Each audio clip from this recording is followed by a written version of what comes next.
রাসূলুল্লাহ সাল্লাল্লাহু আলাইহি ওয়াসাল্লাম যখন নামাজে দাঁড়িয়ে যেতেন ওনার অবস্থা কী রকম হতো এ সম্পর্কে হাদিসে উল্লেখ করা হয়েছে।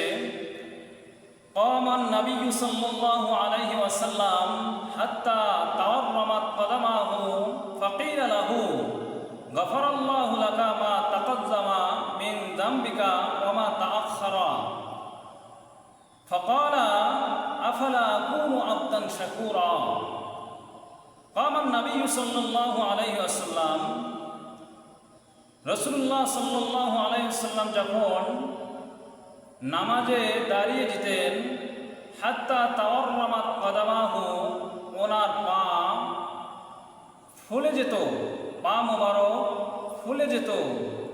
এত দীর্ঘ সময় তিনি নামাজে দাঁড়িয়ে থাকতেন, এত সময় নিয়ে নামাজ পড়তেন যে ওনার পা মোবারক ফুলে যেত।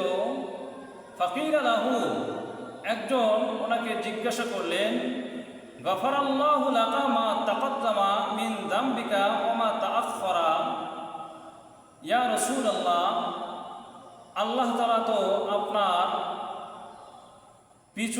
সামনের পিছনের সমস্ত গুনাহ মাফ করেছেন, এরপরও আপনি এত কষ্ট করে কেন ইবাদত করেন?